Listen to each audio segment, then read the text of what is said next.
Yahweh, soberano Pai Celestial, no poder do nome do nosso Senhor Cristo Jesus, nos abençoa e nos guarda, nos ilumina e nos guia por um bom caminho. Aleluia. Amém. Estudo Bíblico. 1 Coríntios 7 verso 1. Almeida século 21. Introdução. 1 Coríntios 7:1 abre um extenso capítulo no qual o apóstolo Paulo aborda questões relacionadas ao casamento, celibato e divórcio, respondendo a perguntas específicas que a igreja de Corinto lhe havia feito por escrito. Este versículo em particular estabelece o ponto de partida para a discussão, indicando que a igreja de Corinto expressou uma opinião sobre a conveniência de evitar relações sexuais entre homens e mulheres. Paulo, então, dedica o restante do capítulo para modular e qualificar esta visão. Contexto histórico. A igreja de Corinto enfrentava diversos desafios, incluindo a influência de filosofias gregas que, em alguns casos, desvalorizavam o corpo e a sexualidade. Dentro deste contexto, alguns membros da igreja pareciam defender a abstinência sexual como um ideal espiritual superior,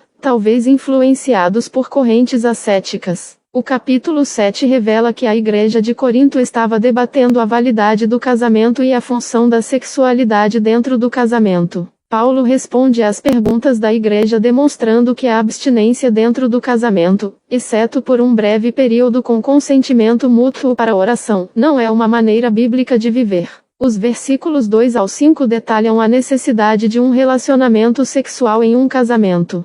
Paulo também dá conselhos em relação a casamentos com cônjuges não crentes. Interpretação. O versículo agora, quanto às coisas sobre as quais escrevestes, ou seja, que é bom que o homem não tenha relações com mulher, revela uma crença existente na igreja de Corinto. No entanto, Paulo não endossa imediatamente essa visão. Em vez disso, ele a usa como ponto de partida para construir um argumento equilibrado sobre o casamento e o celibato, reconhecendo a importância da castidade e autocontrole, ao mesmo tempo em que afirma a santidade do casamento e a importância do relacionamento sexual dentro dele. 1 Coríntios 7 versos 2 ao 5. Do ponto de vista teológico protestante, o casamento é visto como uma instituição sagrada, ordenada por Deus, e o relacionamento sexual dentro do casamento é considerado um presente de Deus para a união e procriação. Este versículo, portanto, não deve ser interpretado como uma condenação da sexualidade, mas sim como uma introdução a uma discussão matizada sobre o papel apropriado da sexualidade na vida cristã. Hoje, este versículo nos lembra da importância de equilibrar nossas visões sobre a sexualidade com a sabedoria bíblica, evitando tanto o libertinismo quanto o ascetismo extremo, buscando um caminho que honre a Deus em todas as áreas de nossa vida. Uma visão trinitária reconhece Deus como o Criador do casamento e da sexualidade e o Espírito Santo como aquele que capacita os crentes a viverem em santidade em todas as áreas de suas vidas. Referências cruzadas. Gênesis 2 verso 24.